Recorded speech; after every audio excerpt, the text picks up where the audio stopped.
आप देख रहे हैं तज्जियों, तबसरों और अहम तरीन खबरों पर मुश्तमिल पाकिस्तान का सबसे मुस्तनद और मोतबर न्यूज शो दुनिया मेहर बुखारी के साथ। अस्सलाम वालेकुम एंड गुड इवनिंग। मैं हूं मेहर बुखारी। खबर है कि इमरान खान की बहनों को एक बार फिर हिरासत में ले लिया गया है। अलीमा खान, नौरीन खान समेत तहरीक इंसाफ के 11 कारकुनान भी गिरफ्तार किए गए। ताहम पुलिस ने हिरासत में लिए गए तहरीक इंसाफ के बाकी 9 कारकुनान को रिहा कर दिया है कि जिसकी तस्दीक सेक्रेटरी इतला शेख वकास अकरम ने अपने सोशल मीडिया अकाउंट से की है। इससे कबल अलीमा खान को 4 अक्टूबर 2024 फिर 17 अप्रैल 2025 को हिरासत में लिया गया था। अलीमा खान को अब तक 3 बार हिरासत में लिया जा चुका है। अलीमा खान ने तहरीक इंसाफ के कारकुनान के हमरा अडयाला जेल के करीब दागल नाके पर धरना दे रखा था क्योंकि उन्हें इमरान खान से मुलाकात नहीं करने की इजाजत दी जा रही थी। हालांकि मुतअद्दिद अदालती अहकामात मौजूद हैं कि इमरान खान के अहले खाना और वकला की मुलाकात करवाई जाए। इस्लामाबाद हाई कोर्ट ने अप्रैल 2025 में वाज़ेह हुक्म दिया कि चेयरमैन पीटीआई इमरान खान को जेल में अपने अहले खाना और वकला से मुलाकात की इजाजत दी जाए। अदालत ने तय किया कि हफ्ते में 2 मरतबा मुलाकात करवाई जाएगी, मंगल को अहले खाना से और जुमेरात को पार्टी नुमाइंदों से। इसके बाद 10 अप्रैल 2025 को रावलपिंडी की इंसदाद दहशतगर्दी अदालत ने भी अडयाला जेल के सुपरिंटेंडेंट को हदायत जारी की कि मुलाकातें इस्लामाबाद हाई कोर्ट के अहकामात और जेल के ज़ाब्तों के मुताबिक मुमकिन बनाई जाएं। लेकिन इन अदालती अहकामात के बावजूद अडयाला जेल हुकाम ने बारहा इमरान खान की बहन अलीमा खान को मुलाकात से रोके रखा। इस रवैये पर अलीमा खान और दीगर रहनुमाओं ने अप्रैल के अवाखिर और मई 2025 में इसी साल अदालत में तौहीन अदालत की दरख्वास्तें दायर की, मौक़िफ़ इख्तियार करते हुए कि ये ना सिर्फ अदालती अहकामात की खुल्लम खुल्ला खिलाफ वर्जी है बल्कि इमरान खान की बुनियादी आइनी हकूक़ पर भी हमला है। गिरफ्तारी से कबल आज सुबह अलीमा खान ने बैरिस्टर सलमान अकरम राजा के हमरा मीडिया से गुफ्तगू करते हुए कहा कि ये चाहें तो रात 12 बजे भी इमरान खान से मुलाकात करा सकते हैं। मुझे 3 माह से जबकि दीगर बहनों को 6 हफ्तों से मुलाकात नहीं करने दी जा रही। उनका कहना था कि आज हम अडयाला जेल मुलाकात के लिए आए हैं, हमें जेल से दूर रोका गया, मैंने जमानत नहीं कराई है, हिरासत में लेना है तो ले लें, हमें समझ नहीं आ रही कि हम इंसाफ के लिए जाएं तो जाएं कहां। मौजूदा हुकूमत को अपना डर है कि ये बानी पीटीआई को तनहा करना चाहते हैं। हम जेल के बाहर बैठ जाएंगे क्योंकि मुलाकात करने नहीं दी जाती। अगर मुलाकात करने नहीं दी गई तो हम आज यहीं बैठे रहेंगे। बाद में बैरिस्टर सलमान अकरम राजा अडयाला जेल से वापस रवाना हो गए और धरने के बायस अडयाला रोड को क्लियर करके ट्रैफिक की रवानी बहाल कर दी गई। ताहम अलीमा खान अपनी बहन नौरीन न्याजी के हमरा अडयाला जेल के करीब दागल नाके पर मौजूद रही। पुलिस हुकाम ने अलीमा खान और नौरीन न्याजी से वापस जाने की दरख्वास्त भी की, ताहम उन्होंने धरना ख़त्म करने से इनकार कर दिया। हमारे साथ हमारे चीफ रिपोर्टर वकार अली सैयद मौजूद हैं। वकार, बहुत बहुत शुक्रिया साथ देने का। फरमाई दीजिएगा कि अभी बहनों को क्यों कर हिरासत में लिया गया है और क्या अपडेट है? जी बिल्कुल, जो ताज़ा तरीन इतलात हैं उसके मुताबिक जो दोनों बहनें हैं उनको एक दफ़ा फिर चक्री के मकाम पर जो है वो रिहा कर दिया गया है, जबकि जो इसकी तस्दीक तो ना हो सकी, ताम जो सिक्योरिटी जो पुलिस ज़राए हैं वो ये बता रहे हैं, जबकि 11 जो कारकुनान को गिरफ़्तार किया गया था उससे मुतल्लिक इस बात की तस्दीक जो है वो शेख वकास अकरम ने भी की है कि उनको भी कुछ फासले के बाद जो है वो छोड़ दिया गया। मंगल के दिन जो इस्लामाबाद हाई कोर्ट में जो एक केस था जिसमें मुलाकातों का इशू उठाया गया था, तो उसमें मंगल के रोज़ जो है वो वकला से और अहल खाना से मुलाकात की एक SOP जो है वो तय हुई थी और उस SOP के तहत आज फिर बानी पीटीआई की जो 2 बहनें हैं अलीमा खान और नौरीन खान न्याजी जो है वो वहाँ पर पहुँची थी। वहाँ पर जो आखिरी नाका है वहाँ पर पुलिस हुकाम की जानिब से उनको रोका गया और उन्हें बताया गया कि वो इससे आगे नहीं जा सकती, जिस पर जो अलीमा खान है उनके साथ गुफ्तगू भी हुई और उनको जानिब से बताया गया कि आप हमें वाज़े तौर पर बता दें कि आपने हमारी मुलाकात करानी है या नहीं, जिस पर जो SHO थे उनकी जानिब से बताया गया कि उन्हें फ़िलहाल ये अहकामात हैं कि वो उनको यहाँ पर रोका जाए। जिसके बाद अलीमा खान और नौरीन खान ने वहाँ पर धरना दिए, जिस पर पाकिस्तान तहरीक इंसाफ के जो अरकान कौमी असम्बली हैं और इसके अलावा जो खैबर पख्तूनख्वा असम्बली के कुछ अरकान जो है वो फौरी तौर पर वहाँ पर पहुँचे, जबकि इलाके के अंदर दफा 144 नाफिज की गई है। जी बिल्कुल, जो पिंडी इस्लामाबाद है यहाँ पर आपको पता है कि जब पाकिस्तान तहरीक इंसाफ की जानिब से 5 अगस्त की कॉल दी गई थी, तो उसके बाद जो जुड़वा शहर है वहाँ पर दफ़ा 144 का नफाज जो है वो किया गया, जिसको एक्सटेंड करके 14 अगस्त तक जो है वो बढ़ाया गया है। ताहम ये जो आज की गिरफ्तारी है, अगर इसको देखा जाए तो ये कोई पहली दफ़ा नहीं है, बल्कि जो बानी पीटीआई की जो बहनें हैं वो पहले भी इस जिद पर जो है वो गिरफ्तार हो चुकी है कि उनकी जानिब से ये मुतालबा किया जाता रहा कि हाई कोर्ट के अहकामात के मुताबिक उनकी जो है वो मुलाकात जी जी। और अहमद भट्टी भी नुमाइंदा खसूसी दुनिया न्यूज़ हमारे साथ मौजूद है। अहमद, बताइएगा कि एसएचओ और उधर के पुलिस और सुपरिंटेंडेंट क्या कहकर बहनों को रोकते हैं और कारकुनान को रोकते हैं कि जब ये अदालत की तरफ से अहकामात जारी किए गए हैं? एक तरफ हुकूमत पेशकश कर रही है मुज़ाकरात की, तो दूसरी तरफ अदालती अहकामात की खिलाफ वर्जी है। क्या बता के रोका जाता है? जी, यही कहा जाता है कि आगे जाने की इजाजत नहीं है। किसकी इजाजत नहीं है? पूछती तो होंगी वो बिल्कुल ये पूछती हैं, उनका पास आगे कोई जवाब नहीं होता और पुलिस सिर्फ ये कहती है कि हमें ऊपर से इजाजत नहीं, आपका नाम आगे भिजवा दिया है और जैसे ही इजाजत मिलती है आपको यहाँ से आगे रवाना कर दिया जाएगा। लेकिन इस तरह नहीं हुआ, आज भी नहीं हुआ। लेकिन पहले जब ये गोरखपुर नाके से आते थे तो डॉक्टर उस्मा को 2 दफा वहाँ से और नौरीन खानम दोनों को इजाजत दी गई थी, लेकर खुसूसी तौर पर वहाँ से जाने की इजाजत दी गई और मुलाकात करवाई गई थी। लेकिन अब कुछ अरसे से नहीं हुआ और इस दफा आज ये अडयाला रोड पर रावलपिंडी से आते हुए जो दैगल के मुकाम पर पहला नाका आता है जेल की जानब जाते हुए, आज उस मकाम पर इन बहनों को रोका गया और दीगर कारकुनों को भी वहाँ रोक दिया गया। आज ये मुलाकात के लिए बैरिस्टर गौर सलमान अकरम राजा का भी नाम शामिल था, लेकिन सिर्फ सलमान अकरम राजा ही आए और बैरिस्टर गौर नहीं आए, जबकि नियाजुल्लाह नियाजी, नईम हैदर पंजोथा, जहीर अब्बास ये तीनों भी वहाँ मौजूद थे। जबकि वकील मोहम्मद अली बुखारी का नाम भी मुलाकातियों के फहरिस्त में था, लेकिन वो भी नहीं आए। ये तकरीबन 2 बजे ये तमाम कारकुनान और बहनें पहुंचना शुरू हो गई थी दैगल इलाके पर, जहाँ इनको रोक लिया गया। कारकुनों की कुछ तादाद थी और उसके बाद तकरीबन जब 3:30 बजे इनको वहाँ आगे जाने की इजाजत नहीं मिली तो कुछ कारकुनों ने और अरकान असम्बली ने वहाँ आगे जाने की कोशिश की, जिसे पुलिस ने सख्ती से रोक दिया और वापस दोबारा बहनों के पास आ गए। इस दौरान सलमान अकरम राजा ने मीडिया से गुफ्तगू करते हुए कहा कि 14 अगस्त को भी एहतजाज की काल है, लेकिन हम इसको ये बड़ा दिन है, जश्न के तौर पर मनाएंगे। इस बात की भी तस्दीक कीजिएगा, ये मैं दिखाऊंगी भी आगे चल के कि ये जश्न होगा या एहतजाज, ये तहरीक इंसाफ के अपने अंदर बहुत इख्तलाफात और कंफ्यूजन है। लेकिन क्या वाकई खबर के मुताबिक अलीमा खानम ने बड़ा बुरा मनाया जब ये इन सब ने कहा कि एहतजाज नहीं होगा, जश्न होगा? जी बिल्कुल।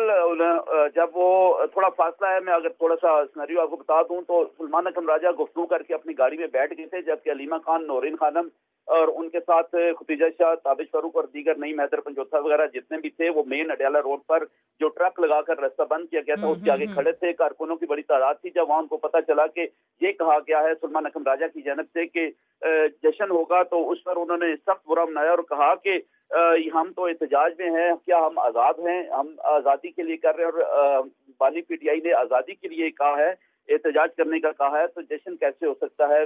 पहले भी 5 अगस्त को एहतजाज था, 14 अगस्त को भी एहतजाज है क्या? इसके बाद अलीमा खान वहाँ से निकलकर सलमान अकरम राजा की गाड़ी में गई और वहाँ उनके साथ तकरीबन 10 मिनट तक उनकी गुफ्तगू जारी रही। उसके बाद उन्होंने मुश्तरका मीडिया टॉक की जिसमें उन्होंने और कितने महीने हो गए अलीमा खानम को मुलाकात नहीं करने दी गई? तकरीबन 3 माह हो गए जब इनकी मुलाकात नहीं हुई इनके साथ। बहुत बहुत शुक्रिया। हमारे साथ वकार अली सैयद और अहमद भट्टी मौजूद थे, नुमाइंदा खसूसी दुनिया न्यूज़। नाजरीन, 9 में मुकदमात के फैसले, 10-10 साल की सजाएं, बतौर अपोजिशन लीडर, सेनेटर्स, अरकान पार्लियामेंट नाअहली, जायदादों की जब्तगी और नीलामी। तहरीक इंसाफ की सियासी बका की जंग अपने हतमी मरले में दाखिल हो चुकी है। इंसदाद दहशतगर्दी की 3 अदालतों ने यके बाद दीगरे बेशतर मुकदमात के फैसले सुना दिए हैं। सजाएं और जायदाद की जब्तगी इन फैसलों के अहम हिस्सा हैं।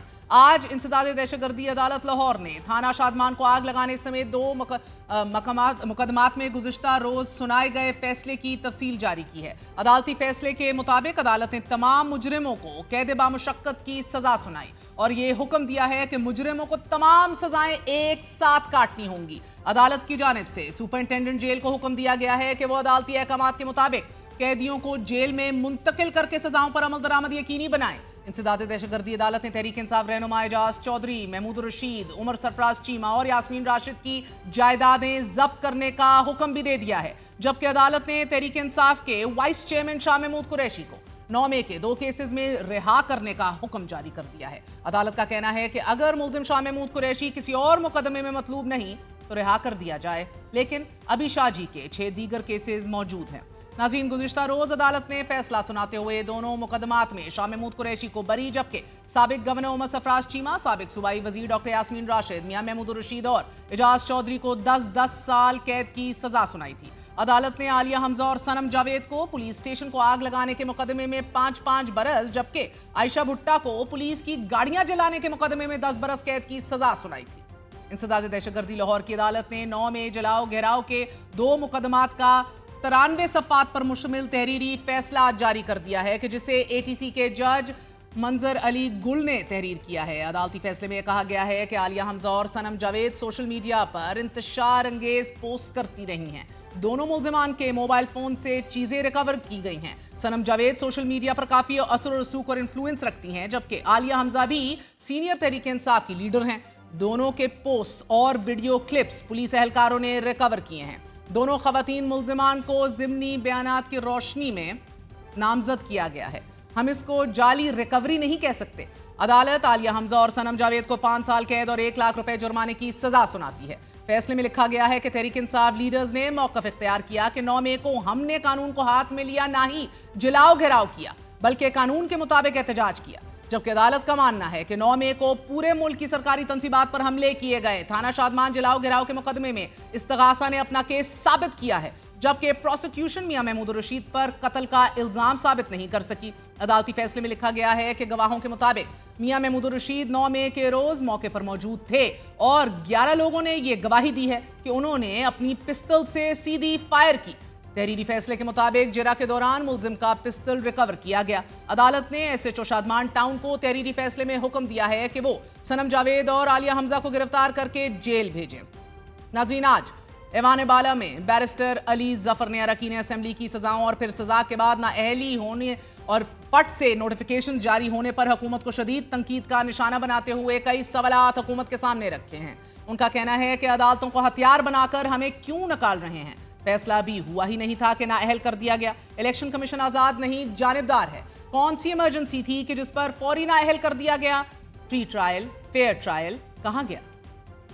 अगर आप जल्दबाजी में गैर कानूनी गैर आईनी हरकत करके हमारे ऐवान के हमारे पार्लियामेंटेरियंस को निकाल देते हैं इस ऐवान से, तो आप सियासतदानों को सजा नहीं दे रहे, आप उन वोटर्स को सजा दे रहे हैं जिन्होंने कहा था कि हमारी आवाज बन के इस ऐवान में बोलो। आपने हमारे लीडर्स ऑफ द ऑपोजिशन तीनों national assembly, senate, provincial assembly में हटा दिए अदालतों को इस्तेमाल करके। मैं आखिरी बार ये कहूंगा, ये वार्निंग है, आप जो कर रहे हैं कल को आपके साथ वापस होगा।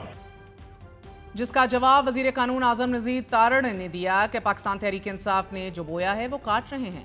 9 मई के जिम्मेदारों को कानून का सामना करना होगा। किसी भी मुजरिम की सजा एहतजाज से खत्म नहीं हो सकती। इनको कन्विक्शन से इख्तलाफ है, वैलिड रीजंस होंगी, हो सकता है वैलिड रीजंस ना हो, but the only mechanism available to them is to surrender before the authority of law and then file an appeal. That appeal will be dealt with in accordance with the merits of the same, उसके मुताबिक फैसला होगा। Sir रही बातें कि सजा क्यों हुई, कि 9 मई को वाकयात हुए, लोगों ने जनाह हाउस को जलते देखा, लीडरशिप की तस्वीरें नजर आईं, मियाँ वाली में एयरबेस पे हमला हुआ, उसकी फुटेज लोगों ने देखी। सर अगर कोई जुर्म करेगा सर, उसका एक लीगल कोर्स है, वो होना है।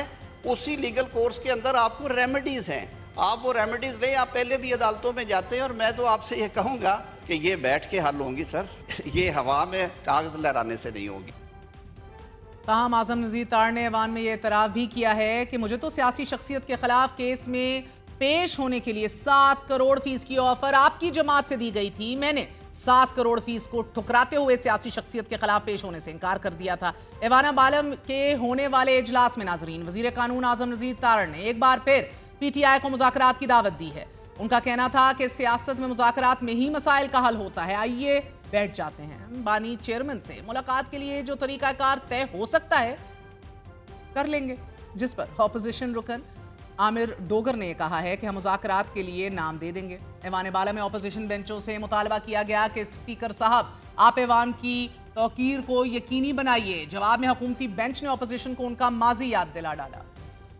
इमरान खान के साथ उसकी बहनें मुलाकात ना करे, हम मुलाकात ना करें, ये बिल्कुल नाकाबिल कबूल है। इसलिए आज हम इस 1 पॉइंट एजेंडा पे एहतजाज करते हैं और इस हाउस का हम वर्कआउट करते हैं। मेरी बात सुन के वर्कआउट कीजिएगा। मेरी बात सुन के रखते हैं कि कम से कम आप इस हाउस की प्रिविलेज को प्रोटेक्ट करें। और अगर साबिक स्पीकर साहब थोड़ी सी तवज्जो दें बजाय रवाना होने के, तो सर ये जब ये कमेटी बैठे तो इस कमेटी में ये भी डिस्कस हो कि हम आसिफ अली जरदारी साहब के प्रोटेक्शन ऑर्डर निकालने के लिए सारी रात इनके दफ्तर के बाहर बैठे रहे। इन्होंने कहा अभी देते हैं, अभी देते हैं। 3:30 बजे ये पिछले दरवाजे से फरार हो गए थे और मुश्ताक साहब इसके गवाह हैं। ये भी डिस्कस होना चाहिए कि आपने उस वक्त क्या किया। इनकी सर कोई भी तकरीर, कोई भी मुतालबा उस वक्त तक ना माना जाए जब तक ये शुरू किस चीज से करें कि जी हम गलत थे, हमने जो किया वो गलत किया, आप खुदारा ऐसा ना करें।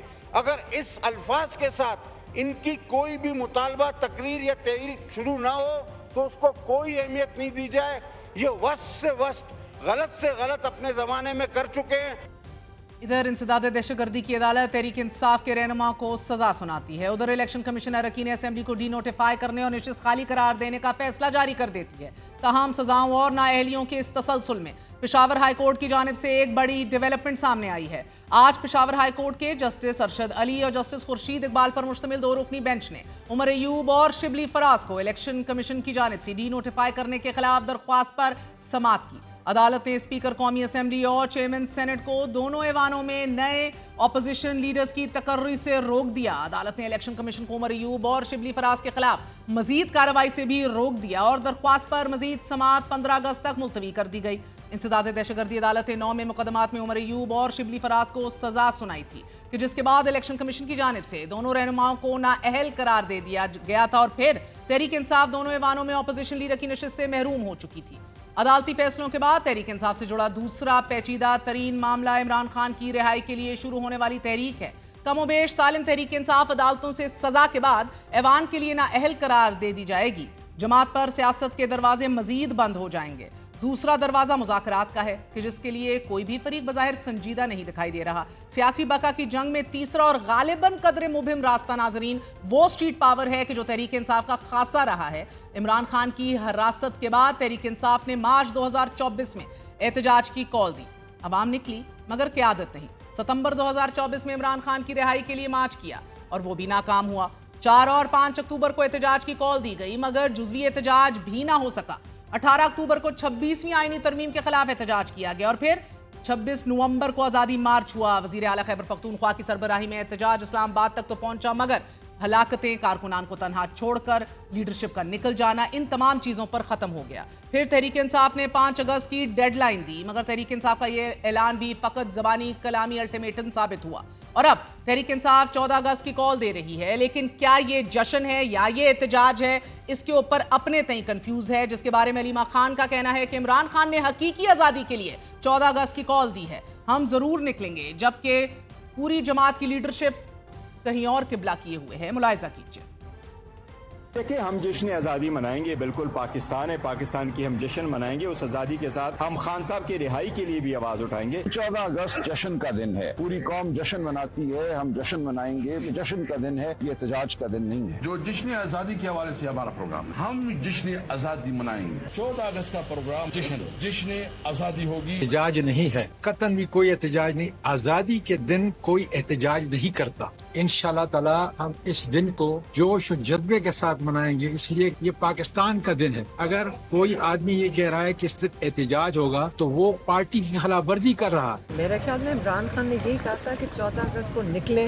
अब आप उसको एहतजाज कहें या क्या, हम तो यही कहेंगे कि इमरान खान ने कहा था हकीकी आज़ादी के लिए निकले। नईम हैदर पंजोता साहब हमारे साथ मौजूद हैं। बहुत बहुत शुक्रिया पंजोता साहब हमारा साथ देने के लिए। फरमाई दीजिएगा, बहनों को और कारकुनान को रिहा कर दिया गया है, इसकी भी तस्दीक कर दीजिए। और दूसरी जानिब ये पे दर पे हिरासत में लेना फिर रिलीज़ भी कर देना, आज आप लोग शायद इसी उम्मीद से गए होंगे मगर ये भी हमें खबरें मौसूल हुई और तस्दीक हुई कि अलीमा खानम नाराज़ दिखाई दी कि जब तमाम आपकी क़यादत ये कहती गई कि हम जश्न मनाने जा रहे हैं। ये जश्न है, एहतजाज है, कन्फ्यूजन क्या है आपकी जमात में? देखिए, बहुत शुक्रिया, आपने मौका दिया जी। बिल्कुल, उनको इस वक्त जो है चक्री इंटरचेंज के ऊपर जो है वो रिलीज कर दिया गया है। उनको अरेस्ट किया गया था अडयाला जेल के बाहर से और हम सारा दिन उनके साथ रहे क्योंकि आज वकला की और फैमिली की मुलाकात का दिन था। बहनें भी मुलाकात के लिए आई थी, हम तमाम वकला भी आए थे और जेल मैनुअल के मुताबिक भी किसी कैदी से उसके वकला या फैमिली का हक होता है मिलने का। साथ इस्लामाबाद हाई कोर्ट ने भी हुक्म दिया हुआ था, उस हाई कोर्ट के हुक्म या जेल मैनुअल की दोनों की वॉलेशन बार बार की जा रही है और ये सिलसिला सिर्फ इस डेट की हमेशा हर मंगल को किया जाता है। कभी गिरफ्तारी की जाती है, कभी एक बहन को भिजवा दिया जाता है, कभी किसी को भी नहीं भिजवाया जाता।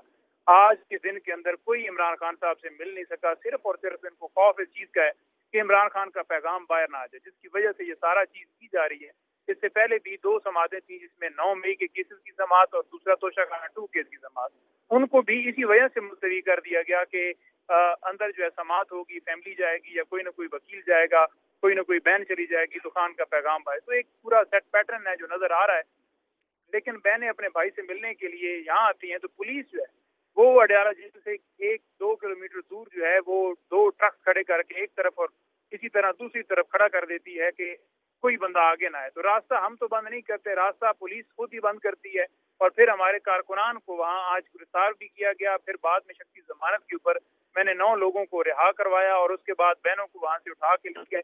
तो हम साथ साथ गए और चक्री इंटरचेंज के ऊपर जाकर उतार दिया। वहाँ जो पुलिस वाली वेन होती है जिसका आपको पता ही है कि उसके ना शाख है ना कुछ होता है, वो एक फट्टा नुमा जो है वो एक वेन है जिसके अंदर बिठाया जाता है और वहाँ जाकर साबिक वजीर आजम उनकी बहनें जो हैं अपने भाई से मुलाकात करने के लिए आती हैं। तो इस तरह का ट्रीटमेंट जो है उनकी फैमिली के साथ ठीक है, ये तो एस्टैब्लिश हो गया ना। अब आप फिर जाइए अदालतों में, गो के अदालतों के भी अहकामात इधर नहीं माने जा रहे। तो जो भी अब आप करेंगे पहले तो ये डिसाइड कर ले परसों क्या करना है सर।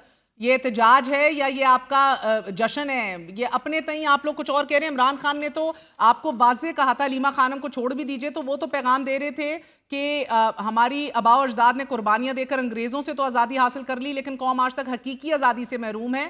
तो ये फस्तायत के खिलाफ पूरी कौम एक दफा फिर निकले। तो ये आप जश्न मना रहे हैं या एहतजाज कर रहे हैं? आप करना क्या चाह रही है आपकी जमात?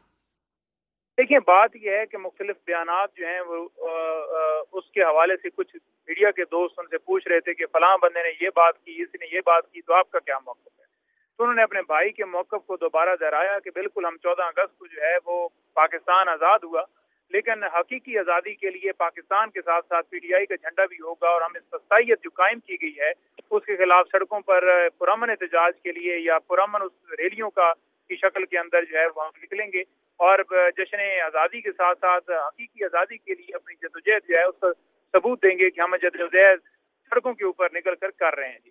तो यही चीज उन्होंने तो जश्न मना के एहतजाज कर रहे हैं। नहीं, देखें, बात ये है ना कि एक तरफ अगर आप ये कहें कि 14 अगस्त को पाकिस्तान आजाद नहीं हुआ तो वो तो आजाद हुआ, अल्हम्दुलिल्लाह। यहाँ पाकिस्तान के अंदर जो है वो लोगों को हकूक हासिल नहीं है। आज चादर चारदीवारी का तकद्दुस पामाल है। ठीक है सर, जश्न मना के एहतजाज कर रहे हैं ना, ये कह लें सर। हम ये कह रहे हैं कि आज 14 अगस्त है और यानी 2 दिन के बाद और 14 अगस्त को पाकिस्तान जो है आजाद हुआ, लेकिन हम पाकिस्तान के झंडे के साथ साथ अब PTI का झंडा लेकर निकलेंगे कि पाकिस्तान को हकीकी मानों में। और सर आप सब वाकई निकलेंगे या आम आदमी कोई निकालेंगे कि तस्वीरें निकालो इमरान खान की और ये PTI के फ्लैग्स निकालो और उसके बाद फेंटी खाओ और अरेस्ट हो?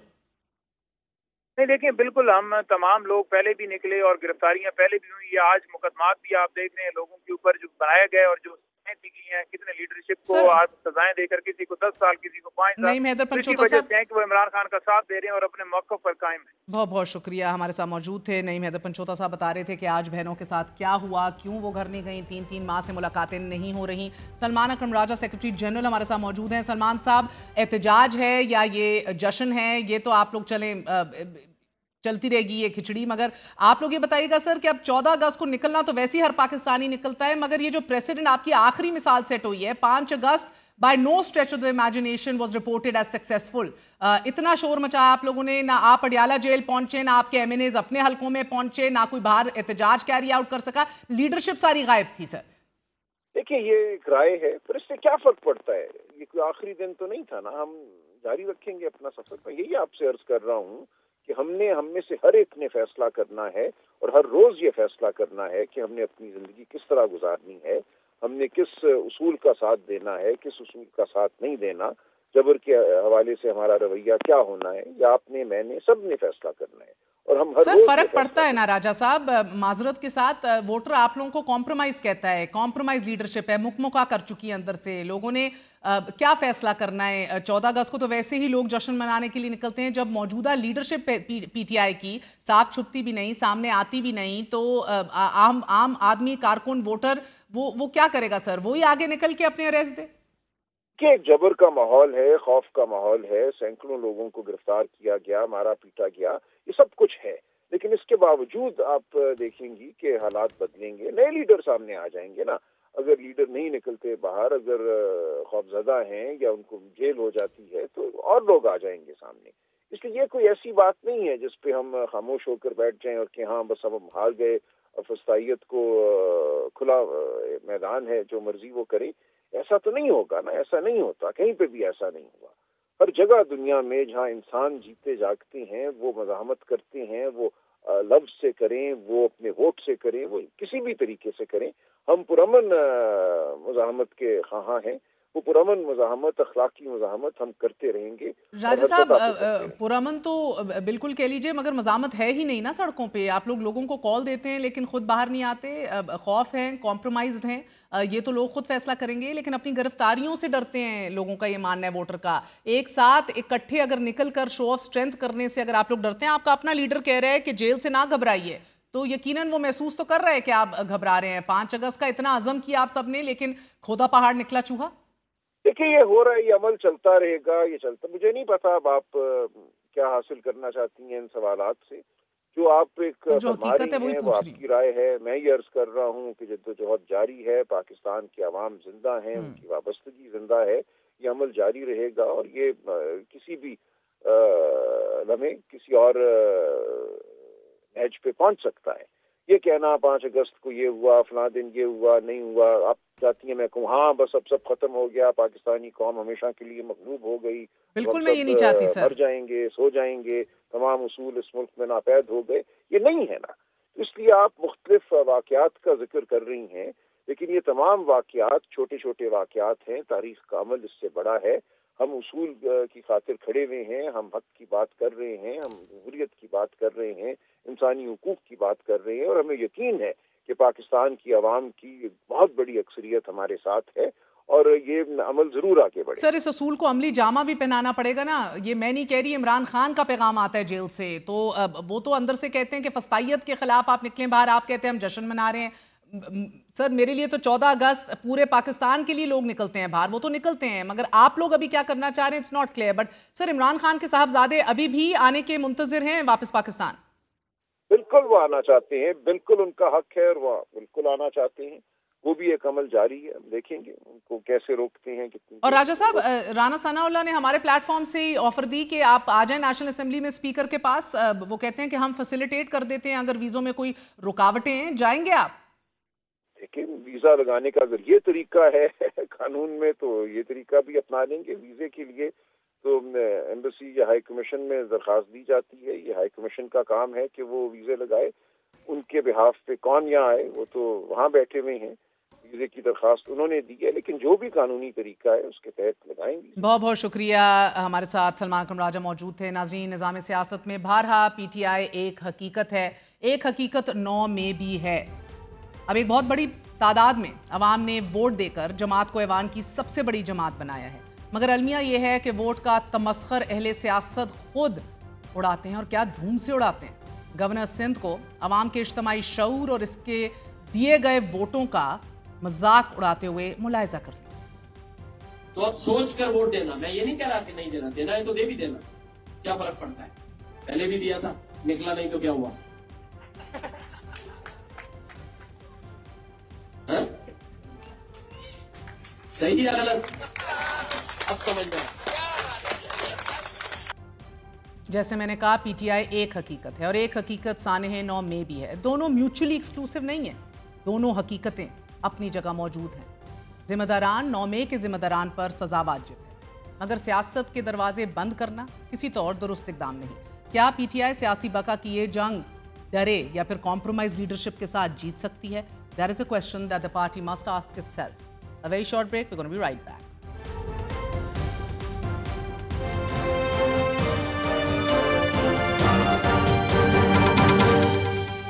सैकड़ों पाकिस्तानियों का खून बहाने और बलूचिस्तान में बदअमनी फैलाने वाली 2 दहशतगर्द तंजीमों को गुज़िश्ता रात अमरीकी महकमा खारजा ने आलमी दहशतगर्दों की फहरिस्त में शामिल कर लिया है। अमरीकी महकमा खारजा ने अपने ऐलान में कहा है कि महकमा खारजा बलूचिस्तान लिबरेशन आर्मी और मजीद ब्रिगेड को गैर मुल्की दहशतगर्द तंजीम के तौर पर नामजद कर रहा है, जबकि मजीद ब्रिगेड को बलूचिस्तान लिबरेशन आर्मी की साबका खसूसी तौर पर नामजद आलमी दहशतगर्दों की फहरिस्त में शामिल किया जा रहा है। अमरीकी महकमा खारजा की जानिब से यह बताया गया है कि बलूचिस्तान लिबरेशन आर्मी को मुतअद्दिद दहशतगर्द हमलों के बाद सन 2019 में खसूसी तौर पर नामजद आलमी दहशतगर्दों की फहरिस्त में शामिल किया गया था। ताहम 2019 के बाद से BLA और मजीद ब्रिगेड ने मजीद हमलों की जिम्मेदारी कबूल की है। अमरीकी महकमा खारजा की प्रेस रिलीज के मुताबिक हालिया अरसे में BLA ने यह दावा किया कि उसने कराची में एयरपोर्ट और ग्वादर पोर्ट अथॉरिटी कॉम्प्लेक्स के करीब खुदकुश हमले किए। मार्च 2025 में BLA ने क्वेटा से पेशावर जाने वाली जाफर एक्सप्रेस ट्रेन की हाईजैकिंग की जिम्मेदारी कबूल की और इस हमले में 31 शहरियों और सिक्योरिटी एहलकारों को शहीद किया गया, जबकि 300 से जायद मुसाफिरों को यरगमाल बनाया गया था। नाज़रीन, ऐसे में तंजीम को दहशतगर्द करार देना दहशतगर्दी के खिलाफ हमारी जंग में एक अहम किरदार अदा करता है और दहशतगर्द सरगर्मियों की हमायत को रोकने का एक मौसर तरीका है। अमेरिका की जानिब से यह पाबंदी एक ऐसे वक्त आयद की गई है जब field marshal Syed Asim Munir America के सरकारी दौरे पर हैं, जहां उनकी मुलाकातें अहम अमरीकी अस्करी ओहदेदारों से हो रही हैं और अमेरिका पाकिस्तान के करीब जबकि भारत से दूर हो रहा है। फाइनेंशियल टाइम्स ने अपनी report how Pakistan wooed Trump and rattled India में यह लिखा है कि पाकिस्तान और अमरीकी सदर डोनाल्ड ट्रंप की इंतजामिया के दरमियान बढ़ते सफारती रवाबित ने दो तरफा ताल्लुकात में बेहतरी पैदा की है कि जिस पर भारत ने तशवीश का इजहार किया है। फाइनेंशियल टाइम्स के मुताबिक फील्ड मार्शल आसिम मुनीर को इस साल गर्मियों में 2 मरतबा अमरीका में आला सतह के मौके पर खुशामदेद कहा गया कि जिनमें सबसे हालिया मौका फ्लोरिडा का था कि जहां उन्होंने अमरीकी सेंट्रल कमांड के कमांडर जनरल माइकल कुरेला की रिटायरमेंट तकरीब में शिरकत की। फील्ड मार्शल के मुताबिक आसिम मुनीर ने फाइनेंशियल टाइम्स के मुताबिक माफ कीजिएगा, फील्ड मार्शल आसिम मुनीर ने जून में सदर डोनाल्ड ट्रंप से दोपहर के खाने पर 2 घंटे निजी मुलाकात भी की थी कि जो इस वक्त हुई कि जब पाकिस्तान और भारत को दहाइयों में सबसे बड़ी झड़प का सामना करना पड़ा था और ये मुलाकात खास तौर पर इसलिए काबिल जिक्र थी कि इससे कबल ही ट्रंप ने पाकिस्तान पर खुलेआम तंकीद की।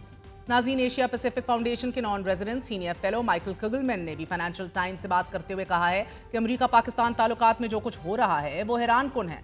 वो इस ताल्लुक को इस वक्त एक गैर मुतवक्की बहाली बल्कि एक नई शुरुआत से ताबीर करेंगे। पाकिस्तान ने बहुत कामयाबी से ये समझ लिया है कि गैर रवायती सदर के साथ किस तरह रवाबित कायम किए जाने चाहिए।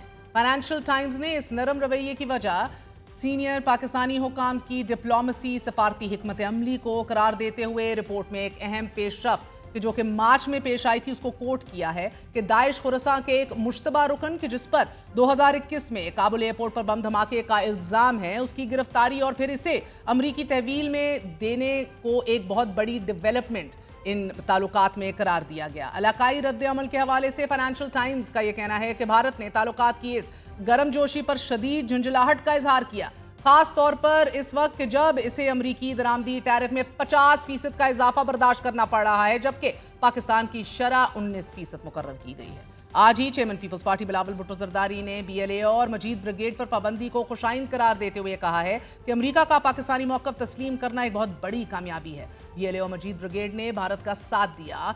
कोशिश होगी कि यूनाइटेड नेशन से भी इन दहशतगर्द तंजीमों पर पाबंदी लगवा दी जाए।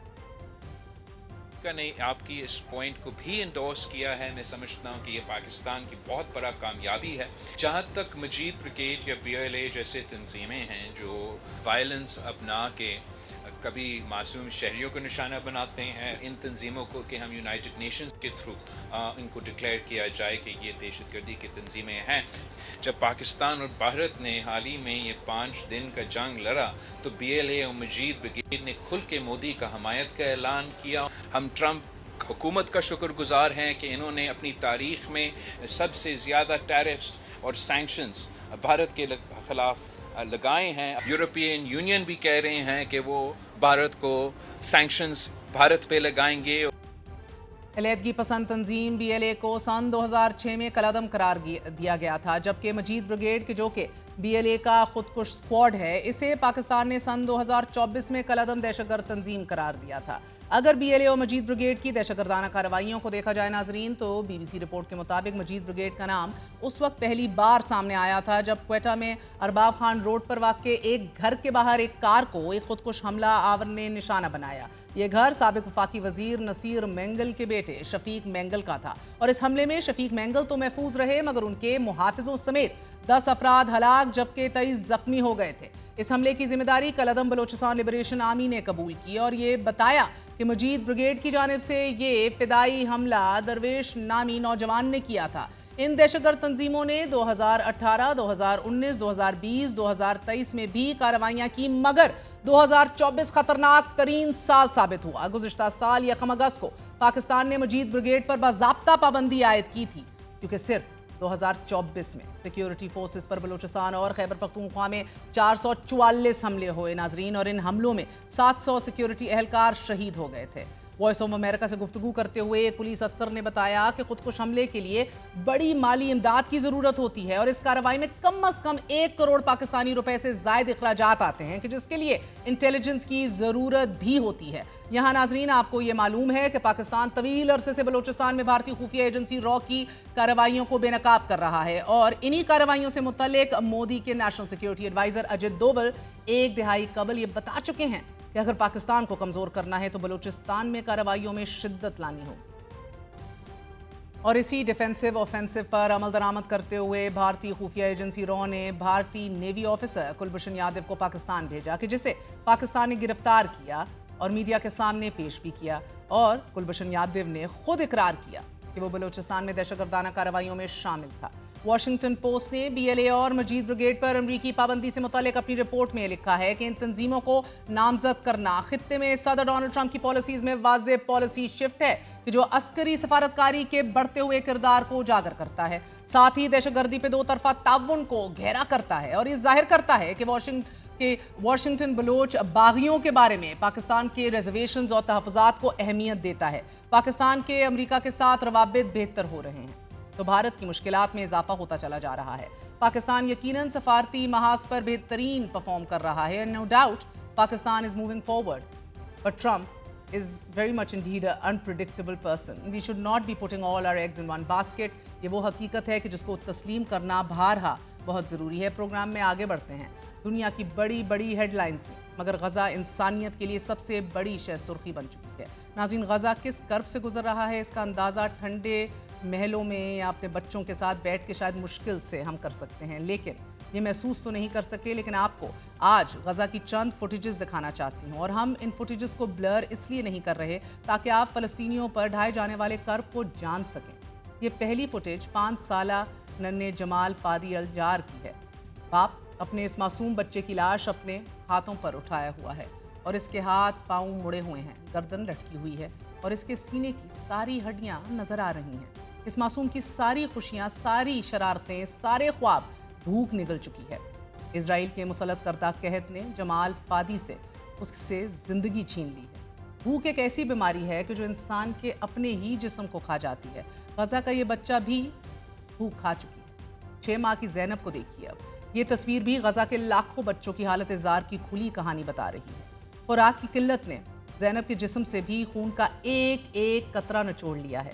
ग़ज़ाई किल्लत से ज़ैनब सूख कर हड्डियों का ढांचा बन चुकी है और पेट की बीमारी ज़ैनब को मौत की आगोश में ले चुकी है। अब आप एक और नन्हे फ़लस्तीनी बच्चे की फुटेज देख रहे हैं। ये नन्ही सी जान अपने जिस्म की कमज़ोरी पर काबू पाने की आखिरी कोशिश कर रहा है। फीडर में मौजूद दूध के ये चंद कतरे ना जाने से कितने दिनों बाद मुयस्सर आए हैं और ये भी हमें नहीं मालूम कि दोबारा इसे ये दूध कब मिलेगा। और फिर ये 30 साला फ़लस्तीनी जवान वसाम अबू मोहसिन की डेड बॉडी है। ये आज ही इजरायली मुजालिम और भूख से लड़ते लड़ते जामे शहादत नोट कर चुका है। इसका जिस्म सिर्फ हड्डियों का एक पिंजरा बनकर रह गया है। ये मनाजिर आपको इसलिए दिखा रही हूँ कि जवाब हमने भी देना है। देख लिया कर, दुआ कर लिया कर और अगर हो सके तो इमदाद ज़रूर दीजिए। गुड नाइट, अल्लाह हाफ़िज़।